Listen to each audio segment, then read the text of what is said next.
கோபால கோபால கோகுல நந்தன கோபால நந்தகுமார நவனித சோர பிருந்தாவனச்சர கோபால கோபால கோபால கோகுல நந்தன கோபால.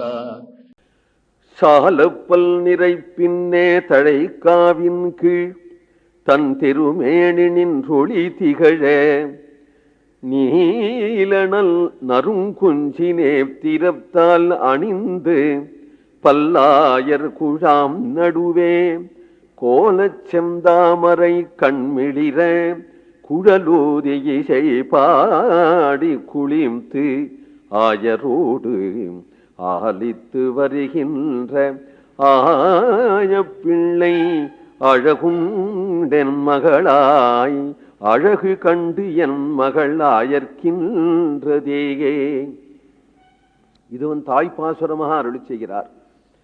சாலப்பல் நிறை பின்னே, சாலனா மிகவும், பல்னா பல, மிகவும் பல, நிறைனா பசுமாடுகள் ஆனிரை, நிறைய மாடுகள் ஆனிரை போக சால முன்னாடியும் பின்னாடியுமாக நிறைய ஆனிரை போக அதனுடைய மத்தியில வரக்கூடிய கோபாலன் தழைக்காவின் கீழ் தன் திருமேனின் ஒளி திகழ, தழைத்திருக்கக்கூடியதாகிய நாற்புறங்களில் உள்ள பூங்கா அவைகள் எல்லாம் பசுமையாக பூத்து குலுங்கி அவைகளெல்லாம் தழைச்சிருக்கு.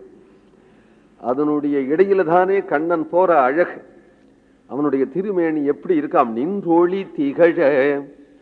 சற்று போன பாசுரத்துல சொன்னோமே அழகர் போற அழகு, அந்த ஒளி திகழ அப்படி பிரகாசிக்க நீல நல் நறுங்குஞ்சி நேத்திரத்தால் அணிந்து, நீல நறுங்குஞ்சி, நீல கருமையான, நல் அடர்த்தியான, நறும் சுகந்தமான, குஞ்சி கேசம். இந்த கேசங்கள் அப்படி சுருண்டு இருக்கு, கருத்து இருக்கு, சுகந்தமாயிருக்கு. அத்தகைய கேசங்களை அள்ளி கொண்ட போட்டு அதுல நேத்திரத்தால் மயில் தோகையை அணிந்து கொண்டு நேத்திரத்தால் அணிந்து பல்லாயர் குழாம் நடுவே, பல ஆயர்கள் சிறுவர்களுடைய கூட்டத்தினுடைய மத்தியில வரக்கூடிய கண்ணன் கோலச் செந்தாமரை கண்மிளிரே, நீலவர்ணமான திருமேனி, தாமரை போன்ற கண்கள். அந்த கண்கள் மிளிர பிரகாசிக்க.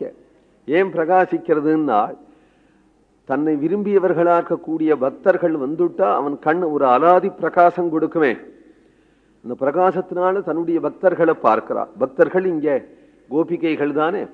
கோபிகைகளை பார்க்கும்படியான கட்டாட்சத்தோட ஆலித்து வருகின்ற ஆய பிள்ளை, ஆலித்துனா குதூகலித்து, குதூகலித்து வருகின்ற ஆயப்பிள்ளை கண்ணன். அந்த கண்ணனுடைய அழகு கண்டு, அழகனுடைய அழகை பார்த்து என் மகள் அயர்க்கின்றதே, அதை பார்த்து என்னுடைய மகள். இவர்கள் வருத்தப்பட்டு சொல்றதில்லை, அதுல அவளுக்கு ஒரு சந்தோஷம். இதெல்லாம் பார்க்காம ஒரு பொண்ணு அந்த ஊர்ல கிடையாது. இருந்துட்டுதானா அவ அம்மா எவ்வளவு வருத்தப்பட்டு இருப்பா.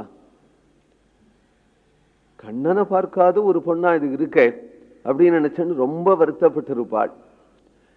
கண்ணனை என் பொண்ணு பார்க்கிறா அப்படிங்கும் பொழுது அவரவர்கள் பெண்ணை ரொம்ப ஸ்லாகிக்கிறார்கள். இவள் வீட்டுல நிற்க மாட்டா, கண்ணன் பின்னாடியே போயிடுவா, கண்ணன் குழலை கேட்டுருப்பா, ரொம்ப ரசிக்கிறா இவோ என்று பெருமையா சொல்லிக்கிறார்கள். அதுல இவளை அழறா, தொழறா, இவளை அயர்க்கிறா, அது எல்லாம் அவர்களுடைய ஆர்வத்தினால சொல்ற வார்த்தை. கண்ணனை பத்தி கோபிமார்கள் செய்யற புகார்கள் கூட ஆர்வத்தினால சொல்ற வார்த்தை. இப்படி பண்றான் அப்படி பண்றான்னு வெய்யற வார்த்தை இல்லை இது. மோசம் உன் புள்ள இப்படி பண்றானேன்னு திட்டுற வார்த்தை இல்லை இது. அவர்கள் வீட்டுல வந்து கண்ணன் ஏதாவது திருடலேன்னா அவளுக்கு ரொம்ப வருத்தமா போயிடும். ஏனால் அவர்களுக்கு கடைஞ்சு தயிர் வெண்ணெய் வைக்கும் பொழுதே கண்ணனுக்குன்னா வைக்கிறா. கண்ணன் ஒரு நாள் வரலேன்னு வச்சுப்போம், வச்சது வச்சபடியே இருக்கு, கண்ணன் எடுக்கல அப்படின்னு நினைச்சுண்டு அந்த தாய்மார்களான கோபிகைகள் வருத்தப்படுவாளாம். அதுபோல இந்த குட்டிகளை தாய்மார்களான கோபிமார்கள் தன் பெண்களுக்கு தலைவாரி பெண்ணு விட்டு பூ வச்சு அலங்காரம் செய்யும் போதே என்ன சொல்லுவார்கள், கண்ணன் உன்னை சபாஷ் நன்னா இருக்குடி அப்படின்னு சொல்லுவான் அப்படின்னு சொல்லியே தான் இவளை தயார் பண்றது அவ. அதுல அவளுக்கு பரம இஷ்டம். அதை இவள் ஓடி போய் கண்ணன் இவாளிடத்துல ஏதாவது சீண்டினானால் அந்த கோகுலமே பிரேம சாகரமாச்சே.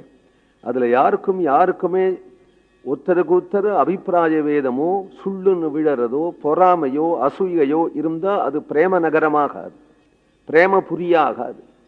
அன்பே வடிவமாயிருக்க அத்தனை இன்னாருக்கு பிடிக்கும் இன்னாருக்கு பிடிக்காது அப்படின்னே இல்லாத சர்வ ஜனப்பிரியனா இருக்கக்கூடிய கண்ணனிடத்துல எல்லாருக்கும் எல்லாமே பிடிக்கும் பொழுது இந்த இடத்துல இருக்கக்கூடிய குறைவுபாடோ வசை மொழிகளோ என்ன பேச்சுகளோ எல்லாமே பிரேமையினால வர வார்த்தைகளே தவிர எல்லாருக்கும் குறையினால வரக்கூடிய வார்த்தைகள் இல்லை. கோவிந்தநாம சங்கீர்த்தனம்.